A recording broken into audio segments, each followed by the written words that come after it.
দেখেন, আমার কাছে মনে হইতেছে এটা যতটা না আন্ডারস্ট্যান্ডিং এর মাধ্যমে হচ্ছে, ততটা হচ্ছে এটা আসলে বিএনপির পলিটিক্যাল টোপ। মানে সে জায়গাগুলো খালি রেখে আপনাকে একটা বার্তা দিল আর কি, যে আমরা এটা মানে ইনভাইটেশনটা ওপেন আছে আর কি, এখন আপনি নেগোসিয়েশন করতে আসবেন কিনা আর কি সেই জায়গাটাতে। আবার এটাও তো রিপোর্ট আসছে যে লক্ষ্মীপুর একে আপনার এলডিপির সেলিম ভাইকে বিএনপি অলরেডি গ্রিন সিগন্যাল দিয়ে দিয়েছে। তো সেটা আবার আছে, তো এই জন্য প্রশ্ন হচ্ছে যে মানে এই আলোচনাটাতে মানে আপনি এখনো কোথাও যেতে পারবেন না আর কি। বাট এনসিপির মধ্যে এই ডায়লেমাটা আছে আর কি, যে তিন ধরনের রিয়েলিটি, তিন ধরনের ফোর্স সেখানে কাজ করতেছে, এবং তারা এই সবগুলো স্বার্থ, পক্ষে বিপক্ষের বেনিফিট তারা ভাবছে। এবং জি রাজনৈতিক দল হিসেবে তার এই ভাবার জায়গাটা যৌক্তিক, কারণ সে তো তার জি। একটা ফিউচারের ভাব বিবেচনাটা তাকে মাথায় রাখতে হবে। আর আসিফ মাহমুদ আর মাহফুজ আলম তারা কি ভাবছে, এটা কি আপনি জানেন? মানে জানবার সুযোগ হয়েছে যে পলিটিক্যাল টোপ যেটি বিএনপি দিচ্ছে, এটা কি তারা গিলবে, গিলতে আগ্রহী নাকি না? এটা তো টকশোতে আপনাকে তাদের দুজনকে ইনভাইট করতে হবে, ইনভাইট করে করতে হবে যে যে তারা আসলে। তো হয়তো আর সরাসরি বলবেন না যে আমরা টোপ গিলার জন্য বসে আছি বা আমরা টোপ গিলবো না। কিন্তু আপনার মানে যোগাযোগ জানাশোনা, তাদের সাথে কথা বলা হয়, সেখান থেকে জানতে আছে আপনাদের তো, আপনার তো বিশেষ করে এদের সাথে একটা যোগাযোগ আছে। মাননীয় উপদেষ্টাদের সাথে তো আমরা রাষ্ট্র নিয়ে, সরকার নিয়ে কথা বলি, তাদের সাথে আমাদের জনগণের সাপেক্ষে দাবি দেওয়া নিয়ে কথা বলি। আমরা তো রাজনীতি নিয়ে কথা বলি এনসিপির লোকদের সাথে আর কি, এনসিপি নেতৃবৃন্দের সাথে আর কি। আচ্ছা, উপদেষ্টা তার মানে দলীয় রাজনীতি নিয়ে কথা বলা যায় না। জি, জি। অনেক ধন্যবাদ ব্যারিস্টার ফুয়াদ। আমি মাসুদ কামাল আপনার কাছ থেকে একটু জানতে চাই, টোপ বিএনপির, এটি কি বিএনপির টোপ? উপদেষ্টারা এই বিষয়ে কি ভাবছেন? আপনার কি বিশ্লেষণ? শুনেন, আমার বিশ্লেষণ হলো গিয়ে, যে দুই উপদেষ্টার কথা আপনি বললেন তাদের আমি নির্বাচন করার কোনো সুযোগ দেখি না। স্ট্রেট ওয়েতে আমার এটা মূল বক্তব্য, আমি কোনো সুযোগ দেখি না। এটা সুযোগ তারা নির্বাচন করলে এই সরকারের নিরপেক্ষতা ক্ষুণ্ণ হবে, এবং অলরেডি হচ্ছে। যতটুকু হয়ে গেছে আরো বাড়বে। এটা ওই মানে ওই পক্ষপাতিত্ব, মানে পক্ষপাত দুষ্টতা আরো বাড়বে আমি মনে করি। কারণ সরকারের কেউ যদি নির্বাচনে আসে, তাহলে এই নির্বাচন ওই সরকারের পক্ষে করা উচিত না, এটা নৈতিকভাবে উচিত না। এবং সেই কারণে আমি এটাও মনে করি নাহিদ ইসলামেরও এই কারণে নির্বাচন করা উচিত না। উনি তো এই সরকারের পার্ট ছিলেন, এখন নাই, তাতে কি আছে? আপনি ওই সময় কাজ করে নিছেন, যে আপনি এটা করতে পারেন না, আপনার উচিত হবে না নির্বাচন করাটা। তাহলে এই সরকারের নিরপেক্ষতা আমি মনে করি ক্ষুণ্ণ হবে। এগুলো একটা বিষয়। আর দ্বিতীয় একটা বিষয়, আমি আবার আগেও বলেছি যে বিএনপির যে পলিটিক্স, বিএনপির যারা ভোটার, তাদের মাধ্যমে জিতে আসার জন্য এই এনসিপির কাউকে নেওয়া তাদের জন্য কোনো বাড়তি মাইলেজ দেবে না, স্ট্রেট হতে দেবে না। দেখেন, এগুলি কোনো কতগুলি বিষয় আছে আমি বলি আপনাকে। ওই যে বলে না যে রাজনীতিতে কোনো শেষ কথা নাই, ওগুলো মাঠের বক্তৃতা দিয়েছি, এগুলো তারা বলে এক ধরনের আত্মতৃপ্তি পায়, অথবা আত্মতৃপ্তি অথবা আত্মসন্তুষ্টি বলতে পারেন আপনি, অথবা আত্মপক্ষ সমর্থনের একটা খোরা অজুহাত হতে পারে। শুধুমাত্র সিটি ব্যাংকে অ্যাকাউন্ট থাকলেই করতে পারবেন গুগল পে, তাই অ্যাকাউন্ট খুলুন আজই। মানুষ কিন্তু শুনে ফেলে, মানুষ যখন শুনে আপনি কি বলছেন, এখন আপনি যখন কথা বলা হয় না যে কথা এবং তীর একবার বলে ফেললে আর ফেরত আনা যায় না। তো এই যেমন আজকে নাসিরুদ্দিন পাটোয়ারি বলে ফেললেন যে আমরা এরকম কিচ্ছু করছি না, মতি ভাইকে নিয়ে উনি হাসি ঠাট্টাও করলেন, সবই করলেন। এখন যদি পরে প্রমাণিত হয় যে আসলেই তারা এরকম চেয়েছে, যদি পরে প্রমাণিত হয় তারা এই ধরনের আঘাত করছে, তখন কিন্তু আবার উল্টোটা মতিউর রহমান বলবেন।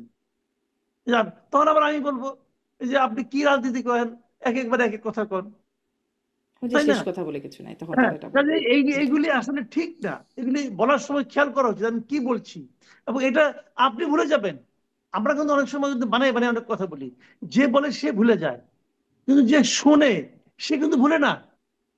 সে কিন্তু ধরে ফেলে, এই ভাই আপনি তো এই কথা বলেন না, আগে যে অন্য কথা বলছেন, এখন এটা বলতেছেন কেন? যদি বলতে না পারে মনে মনে সিদ্ধান্ত নেয় যে এই লোকটা একটা বাটপার, এখন এরকম হওয়ার কিন্তু তার আশঙ্কার মধ্যে পড়ে যাবে এখন। তো এই জন্য আপনার ওনাদের আমি যেটা মনে করি পার্সোনালি, যেমন আসিফ মাহমুদ সজীব ভুঁইয়া, আমি অনেক চিন্তা করলাম ওই দিন যে উনি মানে যদি তাকে যদি নিয়ে আসে বিএনপি, তাকে বিএনপি যখন প্রজেক্ট করবে, যে তাকে যখন জনগণের সামনে উপস্থাপন করবে, তার পক্ষে কি বলবে? গত 1.5 বছরে আসিফ মাহমুদ সজীব ভুঁইয়া কি কি অর্জন করেছেন, কি কি কাজ করেছেন, যা দিয়ে বলা যায় যে এই লোকটা খুবই অসাধারণ একজন সম্ভাবনাময় প্রতিভাশালী ব্যক্তি একজন। কি বলবে আমি কিন্তু খুঁজে পাচ্ছি না। বুলেট নিয়ে বিদেশ যাওয়া এটা বলবে, নিজের এলাকায় অতিরিক্ত বরাদ্দ নেওয়া এটা বলবে, এটা কি বলবেটা কি? মেয়রকে নির্বাচন করতে না দেওয়া, শপথ দিতে না দেওয়া এটা বলবে, কোনটা? আমি কিন্তু খুঁজে পাই না। তো এরকম একজন ব্যক্তিকে বিএনপির সঙ্গে নেবে কেন? মানুষের প্রশ্নের জবাব দেওয়ার জন্য?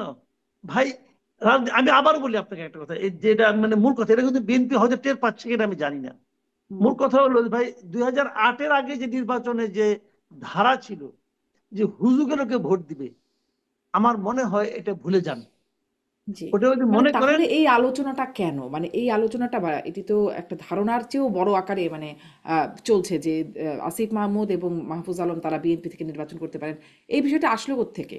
যদি এটা করতে গেছিলাম যাই না, হয়তো কেউ আলোচনা করেছে, হয়তো বলেছে 2 তারিখে নাহিদ ইসলাম একটা ইন্টারভিউ দিয়েছিল, একটা প্রেস কনফারেন্স করছিল, ওখানে সে বলছিল এই কথাটা, যে যদি কারোর সঙ্গে আমাদের নীতির মিলে, মতের মিল হয়, তাহলে আমরা করতেও পারি, তবে এগুলি এখন আলোচনা পর্যায়ে আছে, হয়তো এরকম আছে কেউ। সবচেয়ে বড় কথা কি বলি আপনাকে আমি, এবার ভাই এই নির্বাচনী জোটের ভবিষ্যৎ খুব অন্ধকার। এবার নির্বাচনী জোটের ভবিষ্যৎ খুবই অন্ধকার। হুম, কারণটা হলো কি, আপনি যে জোট করবেন আপনাকে ভোট করতে হবে নিজের মার্কা নিয়ে। এখন নিজের মার্কা নিয়ে যদি আপনি ভোট করেন, দেখেন নিজের দল বিএনপির সঙ্গে সে আছে, বিএনপি একজনকে মনোনয়ন দিয়েছে, তারপরেও কিন্তু বিদ্রোহ হচ্ছে। আর যাকে চেনে না জানে না এরকম একজন লোককে আপনি মনোনয়ন দিবেন, সে জায়গায় ওখানে তার মার্কা নিয়ে দাঁড়াবে, মনে করেন শাপলার কলি নিয়ে দাঁড়াবে, আর ধানের শীষে সবাই শাপলার কলির উপর ঝাঁপাইয়া পড়ে ভোট দিবে। ভাই, বাংলাদেশে ভোটাররা এখনো ওরকম পর্যায়ে যায় নাই। হুম, তখন ওখানে কিন্তু আবার হবে কি জানেন, ওখানে বিএনপির যে সম্ভাব্য প্রার্থী ছিল উনি হয়তো স্বতন্ত্র দাঁড়ায় যাবে। যদি স্বতন্ত্র দাঁড়ায় যায় তখন তার কাছে কিন্তু গোহারা হাঁটতে পারে। কারণ এই লোকটা তো জি, ভাই, শুনেন, ওই এলাকা বিএনপির রাজনীতি গত 15 বছর রাজনীতি কি, বিএনপির গত 15 বছরের রাজনীতির সবচেয়ে মাপকাঠিটা হলো যে কে কত নির্যাতিত হয়েছে। এবং লোকে তো বলবে যে নির্যাতিত আমি হয়েছি, ওকে, ও তো এখানে আসে না, ও তো আগে ছাত্রলীগ করতো, ছাত্রলীগের লোকে ছিল, এখন আসছে যেমন আমি ধরেন পঞ্চগড়ের উদাহরণটা আমি বলি, পঞ্চগড়ে এখানে সাথী সাথে দাঁড়াইছে, সে তো ছাত্রলীগ করতো আগে, করতো না? এখন সে হুম, ছাত্রলীগ, এখন সে এখানে এসে পড়ছে। এখন সে ওখানকার যারা লোকজন আছে, যারা নাকি বিএনপি যারা নির্যাতিত, ওরা কি তখন তো তাকে দেখছে, সে তো ছাত্রলীগের বড় বড় নেতাদের নিয়ে তার এলাকাতেও গেছে। মানুষ কি সহজে ভুলে যাবো? মানুষের মন কি ব্ল্যাকবোর্ড নাকি যে আপনি ডাক্তার দিয়ে বুঝে বললেন? এত সহজ না রে ভাই, এই যে থেকে যাবে জি। এগুলো, এই যে এটা সহজ হবে না। আমি মনে করি এবারের নির্বাচনে, জোটের নির্বাচনের ভোট মানে সহজ হবে না যারা জোটে থেকে জি, আসবে। আপনি বলেছেন যে সেটার ভবিষ্যৎ অন্ধকার। আমি শেষ মানে আমরা যখন নির্বাচনের আগে মনোনয়ন, জোট ইত্যাদি নিয়ে এত কথা বলছি, নির্বাচনের আগে গণভোট সেই বিষয়টাও আলোচনায় আছে এবং সরকারের পক্ষ থেকে 1 সপ্তাহের আল্টিমেটাম, যদিও আল্টিমেটাম শব্দটি আসিফ নজরুল নিচ্ছেন না, তিনি বলছেন আহ্বান জানানো হয়েছে 1 সপ্তাহের মধ্যে যে